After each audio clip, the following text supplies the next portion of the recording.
দেশ পরিচালনার দায়িত্ব পেলে জাতীয় সরকার গঠনের ঘোষণা তারেক রহমানের। বিএনপিকে নিয়ে নতুন অপপ্রচার ও ষড়যন্ত্র চলছে, মন্তব্য মির্জা ফখরুলের। নির্বাচনের জন্য প্রস্তুতি নিতে পুলিশকে নির্দেশ প্রধান উপদেষ্টার। সেনাবাহিনীর কর্মকাণ্ড সম্পর্কে অবহিত করলেন সেনাপ্রধান। আজ থেকে ফের রাজনৈতিক দলগুলোর সাথে জাতীয় ঐক্যমত্য কমিশনের সংলাপ। সংস্কার ছাড়া নির্বাচন দিলে সুফল মিলবে না, কমিশনের মন্তব্য। নতুন কর্মসংস্থান আগামীর বাজেটে অগ্রাধিকার জানালেন অর্থ উপদেষ্টা। বললেন, এমন বাজেট দেয়া হবে যা পরবর্তী সরকার ছুঁড়ে ফেলতে পারবে না। দেখছিলেন ক্রাউন সিমেন্ট সংবাদ শিরোনাম, এবারে বিস্তারিত। বিএনপি জনগণের রায়ে রাষ্ট্র পরিচালনার দায়িত্ব পেলে গণতান্ত্রিক সকল রাজনৈতিক দল ও নির্বাচিত জনপ্রতিনিধিদের নিয়ে একটি জাতীয় সরকার গঠনের ঘোষণা দিলেন দলের ভারপ্রাপ্ত চেয়ারম্যান তারেক রহমান। তিনি বলেন, দু একটি রাজনৈতিক দল ইদানিং নির্বাচন নিয়ে ভিন্ন মনোভাব ও নানান কথাবার্তা বলে পলাতক মাফিয়াদের উত্থান ত্বরান্বিত করছে। মিরাজ হোসেন গাজীর রিপোর্ট। রাজধানীর ইস্কাটনের লেডিস ক্লাবে দেশের বিভিন্ন রাজনৈতিক দলের সম্মানে ইফতার মাহফিলের আয়োজন করে বাংলাদেশ জাতীয়তাবাদী দল বিএনপি। এতে অংশ নেন বাংলাদেশ খেলাফতে মজলিস, জামায়াতে ইসলামী, এলডিপি, গণ অধিকার পরিষদ, নতুন দল, জাতীয় নাগরিক পার্টি সহ সমমনা রাজনৈতিক দলের নেতারা। ইফতার মাহফিলে ভার্চুয়ালি যুক্ত হয়ে বিএনপির ভারপ্রাপ্ত চেয়ারম্যান তারেক রহমান বলেন, দলগুলোর মধ্যে গণতান্ত্রিক ব্যবস্থায় ফিরে যাওয়ার জন্য ঐকমত্য জরুরি। রাজনৈতিক দলের সিদ্ধান্তের ভিন্নতার কারণে পলাতক ফ্যাসিবাদ ফিরে আসার আশঙ্কা প্রকাশ করেন তিনি। আমরা অন্তর্বর্তীকালীন সরকারের দৃষ্টি আকর্ষণ করে বলতে চাই, ধর্মীয় উগ্রবাদীদের অপতৎপরতা এবং চরমপন্থা নিয়ন্ত্রণে ব্যর্থতার পরিচয় দিলে উগ্রবাদী জনগোষ্ঠী এবং পরাজিত ফ্যাসিবাদী অপশক্তি দেশে পুনরায় গণতন্ত্রের কবর রচনা করবে। অপরদিকে গণতান্ত্রিক বিশ্বে ইমেজ সংকটে পড়তে পারে বাংলাদেশ। দেশের অসাম্প্রদায়িক গণতান্ত্রিক চরিত্র সমুন্নত রাখতে চরমপন্থা এবং ধর্মীয় উগ্রবাদী অপশক্তিকে প্রতিহত করার পাশাপাশি গণহত্যাকারী পলাতক মাফিয়া চক্রকে যে কোনো মূল্যে বিচারের সম্মুখীন করার মাধ্যমে বাংলাদেশে গণতান্ত্রিক বিধি ব্যবস্থা শক্তিশালী করাই হবে বিএনপি সহ গণতন্ত্রের পক্ষের শক্তির আগামী দিনের রাজনৈতিক বন্দোবস্ত। তারেক রহমান বলেন, অন্তর্বর্তীকালীন সরকারের দায়িত্ব তাদের কর্মপদ্ধতি নিয়ে সুস্পষ্ট রূপরেখা জাতির সামনে উপস্থাপন করা। বিএনপি নির্বাচিত হলে সমমনা সকল রাজনৈতিক দলকে নিয়ে জাতীয় সরকার গঠনের বিষয়টি আবারও পরিষ্কার করেন তারেক রহমান। আসন্ন জাতীয় নির্বাচনে বিএনপি জনগণের রায় রাষ্ট্র পরিচালনার দায়িত্ব পেলে গণতন্ত্রের পক্ষের রাজনৈতিক দলের প্রতিনিধি এবং নির্বাচিত জনপ্রতিনিধিদের সমন্বয়ে জাতীয় সরকার গঠন করবে, যা অতীতেও আমরা জাতির সামনে কমিট করেছি। গণতান্ত্রিক রাজনৈতিক দলগুলোর সর্বস্তরের নেতাকর্মী সমর্থকদের প্রতি আহ্বান, গণতান্ত্রিক জনগণের প্রতি আহ্বান, বীর জনতার গণ অভ্যুত্থানে হাজারো শহীদের রক্তে রঞ্জিত রাজপথে গড়ে ওঠা জাতীয় ঐক্য বিরোধী ষড়যন্ত্র অব্যাহত রয়েছে এখনো। আমরা যদি সকলে ঐক্যবদ্ধ থাকি, স্বাধীনতা প্রিয় গণতান্ত্রিক জনগণ ঐক্যবদ্ধ থাকলে কোনো ষড়যন্ত্রই কোনো কাজে আসবে না, ইনশাল্লাহ। এর আগে স্বাগত বক্তব্যে বিএনপি মহাসচিব মির্জা ফখরুল ইসলাম আলমগীর বলেন, সবার ঐক্যবদ্ধ প্রচেষ্টায় ছাত্র জনতার আন্দোলনে ফ্যাসিবাদের পতন হলেও বিএনপিকে নিয়ে এখন নতুন করে অপপ্রচার ও ষড়যন্ত্র চলছে। গণতন্ত্রের পথে যাওয়া ছাড়া আমাদের কোনো বিকল্প নেই এবং সেই জন্যই আমরা বারবার করে বলেছি, এটা নিয়ে অনেকে আমাদের সমালোচনা করেন। আমরা দ্রুত নির্বাচনের কথা বলছি, দ্রুত নির্বাচনের কথা আমরা পরিষ্কার করে বলছি এই জন্য, কিন্তু ন্যূনতম সংস্কারগুলোকে করে যেন আমরা একটা জনগণের প্রযুক্তিমূলক পাল্টাপাল্ট তৈরি করতে পারি। সাধারণ মানুষের জীবনযাপন ও জনদুর্ভোগ কমানোর দিকে সরকারকে আরও গুরুত্ব দেওয়ার আহ্বান জানান বক্তারা। মিরাজ হোসেন গাজী, বাংলা ভিশন, ঢাকা। শান্তিপূর্ণ নির্বাচন অনুষ্ঠানের জন্য পুলিশের প্রস্তুতি ও করণীয় সম্পর্কে এখন থেকেই উদ্যোগ নিতে নির্দেশ দিয়েছেন প্রধান উপদেষ্টা অধ্যাপক মোহাম্মদ ইউনূস। পুলিশের বিভিন্ন সমস্যা সমাধানে কি করা যেতে পারে তা নিয়ে বুধবার প্রধান উপদেষ্টা, স্বরাষ্ট্র উপদেষ্টা ও সংশ্লিষ্টদের সঙ্গে এক সভায় প্রধান উপদেষ্টা এই নির্দেশনা দেন। প্রধান উপদেষ্টা তৃণমূল পর্যায়ে পুলিশ সদস্যদের কল্যাণে বেশ কিছু বিষয়ে দ্রুত ব্যবস্থা নেওয়ার নির্দেশ দেন। এর মধ্যে ঝুঁকি ভাতার প্রচলিত সিলিং তুলে দেয়া, পুলিশের জন্য নতুন ৩৬৪টি পিকআপ ও ১৪০টি প্রিজন ভ্যান কেনা, পুলিশের চলমান নির্মাণ প্রকল্পগুলোর কাজ ৭০ ভাগের নিচে সম্পাদিত হয়ে আছে সেগুলোর অর্থ ছাড় করা এবং ভাড়াকৃত ভবনে অবস্থিত ৬৫টি থানার জমি অধিগ্রহণের জন্য অর্থ ছাড় করা। দেশের সার্বভৌমত্ব ও নিরাপত্তা নিশ্চিত করতে সেনাবাহিনী পেশাদারিত্ব ও নিষ্ঠার সঙ্গে দায়িত্ব পালন অব্যাহত রাখবে বলে আশা প্রকাশ করেছেন অন্তর্বর্তীকালীন সরকারের প্রধান উপদেষ্টা ড মোহাম্মদ ইউনূস। প্রধান উপদেষ্টার সাথে বুধবার রাষ্ট্রীয় অতিথি ভবন যমুনায় সেনাপ্রধান জেনারেল ওয়াকারুজ্জামান সৌজন্য সাক্ষাৎ করেন। সেনাপ্রধান দেশের সামগ্রিক নিরাপত্তা পরিস্থিতি এবং সেনাবাহিনীর চলমান কার্যক্রম সম্পর্কে প্রধান উপদেষ্টাকে অবহিত করেন। পাশাপাশি দেশের উন্নয়ন ও স্থিতিশীলতার জন্য সেনাবাহিনীর গৃহীত বিভিন্ন পদক্ষেপ নিয়েও আলোচনা করেন।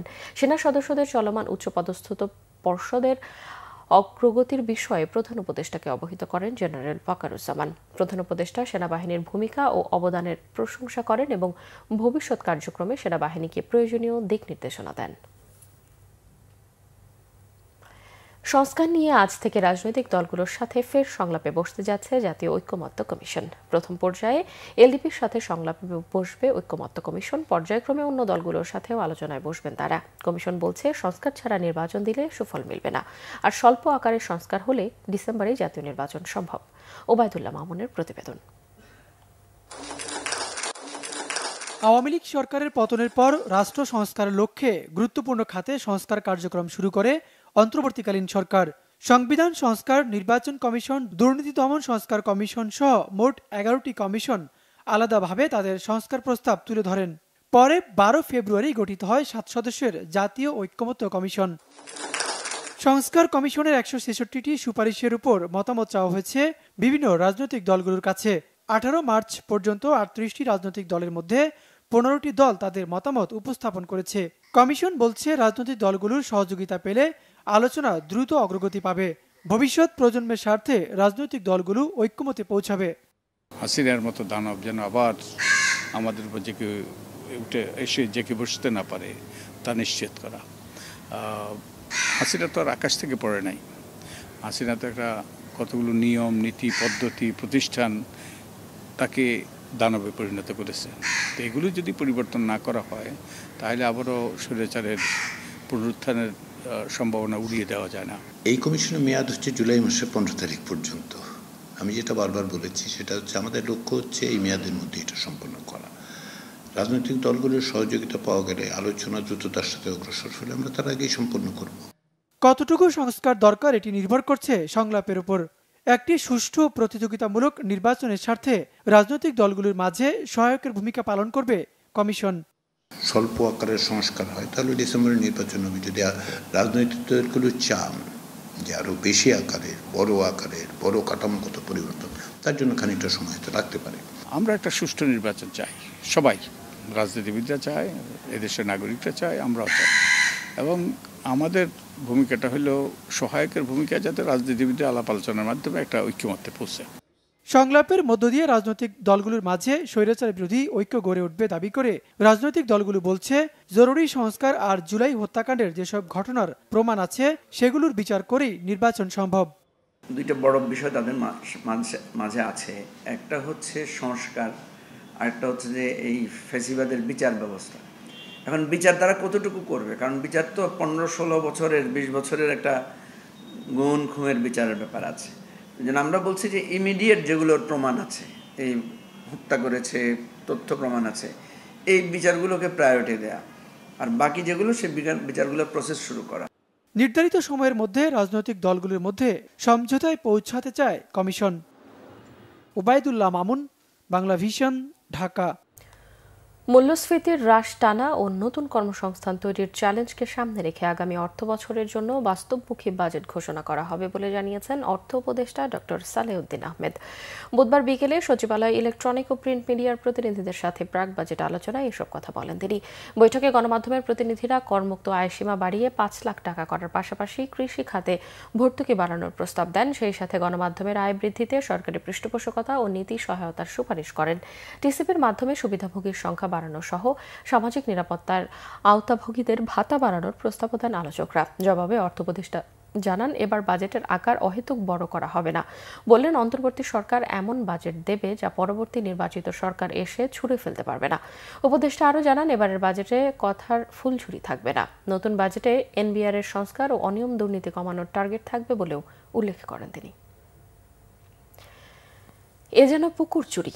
1-2 কোটি নয়, প্রায় 300 কোটি টাকার ব্যক্তি মালিকানাধীন জমি কোনো ধরনের অধিগ্রহণ ছাড়াই হাতিয়ে নেয়ার অভিযোগ উঠেছে জেলা প্রশাসক ও ভূমি মন্ত্রণালয়ের অসাধু কিছু কর্মকর্তার বিরুদ্ধে। রাজধানীর তুরাগ থানাধীন ধৌর এলাকায় এমন জালিয়াতির অভিযোগ উঠেছে। এই নিয়ে ভোগ দখলে থাকা বাসিন্দাদের মধ্যে দেখা দিয়েছে তীব্র ক্ষোভ। হাইকোর্টের আদেশকে পাশ কাটিয়েই এসব চলছে। রাশিদুল ইসলাম বাবুলের ক্যামেরায় বিস্তারিত থাকছে ফজলে রাব্বির রিপোর্টে। মোহাম্মদ আতিকুর রহমান পেশায় একজন ব্যবসায়ী। পৈতৃক সূত্রে তুরাগ থানাধীন ধৌর এলাকায় প্রায় 15 বছর আগে 4 বিঘা জমি পেয়েছিলেন তিনি। চেয়েছিলেন শেষ বয়সে এখানে মাথা গোজার ঠাঁই হবে, কিন্তু সে আশায় গুড়ে বালি। আতিকুর রহমানের মতো এমন আরো বেশ কয়েকজন মানুষের ভোগ দখলে থাকা অন্তত প্রায় 50 বিঘা জমি ভূমি কর্মকর্তা কর্মচারী বহুমুখী সমবায় সমিতি লিমিটেডের নামে দলিল করে চটজলদি নাম জারি করা হয়েছে। এ নিয়ে স্থানীয় বাসিন্দাদের মধ্যে দেখা দিয়েছে ব্যাপক ক্ষোভ। পুরো এলাকায় আমরা চাষাবাদ করি, যে আমরা বালু ভরাট করতেছি স্থাপনা তৈরি করার জন্য, কেউ আজ পর্যন্ত আসে নাই, কোনো লোকই আসে নাই। তাহলে আমরা এটা বুঝবো কি যে তারা এটা অধিকার, বা আমাদেরকে কোনো চিঠিও দেয় নাই গভর্নমেন্ট থেকে, ডিসি অফিস থেকে, এসিলেন অফিস থেকে, কেউ আমাদেরকে কোনো জানা নাই। এটা একটা যোগ সাজেশ করে, এটা 2-3 বছর যাবৎ মনে হয় এটা যোগ সাজেশ করতেছে। প্রকার যাচাই বাছাই পূর্বক আমাদের স্থানীয় মানুষের মতামত আমাদের নোটিশ না করে এই সমস্ত যোগ সাজেশ করে এই কোম্পানির নামে বা এই ভূমি কর্মচারী কল্যাণ সমিতির নামে কিভাবে দলিল দেয়, আমরা এটার আইনি প্রতিকার চাই। একটা জমি অধিগ্রহণ করতে হইলে কিংবা রেজিস্ট্রি করতে হইলে, কাউকে রেজিস্ট্রি করে দিতে হইলে সে জমিটার কি করতে হবে? নামজারি, খাজনা খারিজ, মিউটেশন কমপ্লিট থাকতে হবে। সেটাও তাদের নাই। তারা আগে দলিল করছে, পরে নামজারি মিউটেশন করছে। এটা হলো আরেক ব্যাপার। বংশ পরম্পরায় পাওয়া জমি কিভাবে সরকারি কর্মকর্তা কর্মচারী সমিতির নামে নামজারি করা হলো তা নিয়ে উঠেছে নানান প্রশ্ন। ঘটনার সত্যতা যাচাই বাছাই করতে বেশ কিছু ডকুমেন্ট সংগ্রহ করে বাংলাভিশন। তাতে দেখা যায় 1952 সালের প্রজাবিলি গ্যাজেটের পর ভূমি মন্ত্রণালয়ের পরিপত্রে সুস্পষ্ট উল্লেখ করা হয়েছে যেসব ব্যক্তির নামে জমি রেকর্ড অধিভুক্ত রয়েছে সেগুলো তদারকির ব্যাপারে ভাওয়ালরাজ কর্তৃপক্ষের যে কোনো ধরনের হস্তক্ষেপ আদালত অবমাননার শামিল। এখন প্রশ্ন হলো, ব্যক্তি মালিকানাধীন এই সকল জমি অধিগ্রহণ করতে ভূমি মন্ত্রণালয়কে কিভাবে ক্লিয়ারেন্স দিল ভাওয়ালরাজ কর্তৃপক্ষ? এমন প্রশ্ন করতেই দায়সারা জবাব দিলেন প্রতিষ্ঠানটির ম্যানেজার। কোর্টের সাথে আপনারা লড়ছেন না? আইন লড়াই? হ্যাঁ, লড়ছেন। তো সেই জমি আমার সম্পত্তি, আমি বলবো না, আমি বলবো না যেটা আমার সম্পত্তি। আপনি বলছেন, আমি বলছি, তারাও মালিকানা বলছে যে এটা আমার সম্পত্তি। কিছু জিনিস আপনি পাইছেন, কিছু সম্পত্তি সে পাইছে, স্বাভাবিক আইন লড়াই যেটা পাবে। এখন সেই সম্পত্তির মধ্যে মালিকানা সম্পত্তিও আপনি আপনার দেখিয়ে তার কাছে দিয়ে দিচ্ছেন, হস্তান্তর করছেন। এটা কি সম্ভব? কে বলছে আপনাকে মালিকানা সম্পত্তি মানে আমার দেখিয়ে আমি হস্তান্তর করছি? কিভাবে এটা কেন বলছি? কিভাবে সে দলিল করলো, নামজারি করলো? কে ডিসি? আচ্ছা, আপনি এটা সরান। আমি বুঝতেছি না আপনার কি চাচ্ছেন, আমাকে কি তথ্য চাচ্ছেন। তবে ঢাকা জেলা প্রশাসকের দাবি, উচ্চ আদালতে মামলা চলমান থাকলেও জমি অধিগ্রহণ করতে সরকারের কোনো বাধা নেই। তার দাবি, নিয়ম অনুযায়ী জমি অধিগ্রহণ করা হয়েছে। মামলার কোনো সম্পর্ক নাই। একটা জমিতে যত মামলাই থাকুক, অধিগ্রহণ করতে কোনো বাধা নাই। অনেক অধিগ্রহণ কেসে এমন হয় যে ধরেন সরকারের রেকর্ড আছে বা কোনো জটিলতা আছে, মামলা মোকদ্দমা আছে, জি, তখন এক পক্ষের নামে নোটিশ যায়, আরেক পক্ষের নামে যায় না। যে পক্ষ ধরেন রেকর্ড এখন আছে তার নামে যাবে, যে এখনো রেকর্ড ফাইনাল হয় নাই যার নামে, তার নামে তো যাবে না। ঢাকার সীমানায় থাকা তুরাগ এলাকা একসময় রাজধানীর বাইরে বলে গণ্য করা হলেও এখন সিটি কর্পোরেশনের 54 নম্বর ওয়ার্ড এটি। পূর্বপুরুষের কাছ থেকে উত্তরাধিকার সূত্রে পেয়ে আসা জমি রাতারাতি বেহাত হওয়ায় এলাকাবাসী কিছুটা বিস্মিত। তাদের চাওয়া এমন জালিয়াতির সুষ্ঠু সমাধান হোক। আমরা কোনো নোটিশ পাই নাই, আমরা কোনো। ফজলে রাব্বি, বাংলা ভিশন, ঢাকা। ঢাকার 2 সিটি কর্পোরেশনের 129টি ওয়ার্ডে কাউন্সিলর পদে প্রশাসক নিয়োগের বিষয়ে হুঁশিয়ার করেছেন বিএনপির চেয়ারপারসনের পররাষ্ট্র বিষয়ক উপদেষ্টা কমিটির বিশেষ সহকারী ইঞ্জিনিয়ার ইশরাক হোসেন। তিনি বলেন, একজন উপদেষ্টার প্ররোচনায় প্রশাসন ব্যাপক ঘুষ বাণিজ্যের মাধ্যমে প্রশাসক নিয়োগ করতে চায়। এই অভিযোগ যদি সত্য হয় তাহলে তারা সফলভাবে সম্পন্ন করতে পারবে না। জনগণ তাদেরকে একদিনের জন্য অফিসে বসতে দেবে না। বুধবার রাজধানীর শ্যামপুরে ঢাকা মহানগর দক্ষিণ আয়োজিত 31 দফা কর্মশালায় ইঞ্জিনিয়ার ইশরাক হোসেন এসব কথা বলেন। অনুষ্ঠানে প্রধান অতিথি হিসেবে উপস্থিত ছিলেন বিএনপির শিল্প ও বাণিজ্য বিষয়ক সম্পাদক সালাউদ্দিন আহমেদ। একজন উপদেষ্টা তার নেতৃত্বে অথবা তার প্ররোচনায় এরকম একটি সংবাদ এসেছে যে ঢাকা উত্তর এবং দক্ষিণ সিটির 129টি ওয়ার্ডে তারা প্রশাসক বসাতে চাচ্ছে এবং সেখানে ব্যাপক বাণিজ্য ঘুষ বাণিজ্যের মাধ্যমে তাদের মনোনীত ব্যক্তিদেরকে কাউন্সিলর পদে প্রশাসক হিসাবে মনোনয়ন করার চেষ্টা চলছে। তো এইটি যদি মিথ্যা হয়ে থাকে তাহলে তো মিথ্যা সংবাদের কোনো ভিত্তি নাই।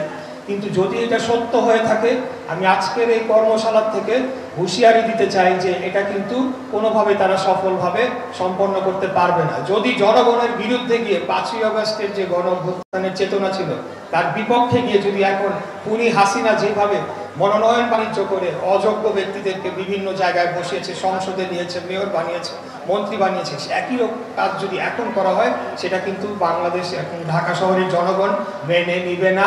তাদেরকে কিন্তু জনগণ অফিসে একদিনের জন্য বসতে দিবে না। এটা আমি পরিষ্কারভাবে বার্তা দিতে চাই। সংবাদ শেষ করব ক্রাউন সিমের শিরোনামগুলো আরও একবার জানিয়ে।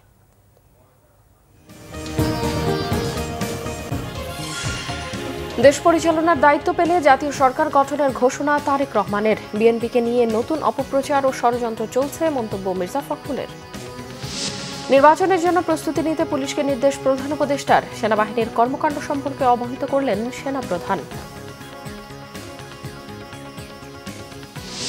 আজ থেকে ফের রাজনৈতিক দলগুলোর সাথে জাতীয় ঐক্যমত্য কমিশনের সংলাপ। সংস্কার ছাড়া নির্বাচন দিলে সুফল মিলবে না, কমিশনের মন্তব্য।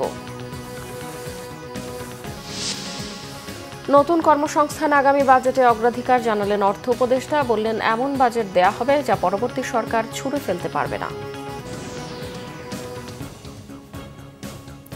দর্শক, এই ছিল এখনকার মতো। পরের সংবাদ সকাল 10টায়, এর আগে সকাল 9টায় রয়েছে নিউজ টপ 10 দেখার আমন্ত্রণ রইল। এছাড়া বাংলাদেশের সংবাদ ও সংবাদ সংশ্লিষ্ট অনুষ্ঠান দেখতে ভিজিট করুন www.bbnews24.com ও facebook.com/banglavisionnews এবং সাবস্ক্রাইব করুন youtube.com/banglavisionnews। এতক্ষণ সঙ্গে থাকায় ধন্যবাদ সবাইকে।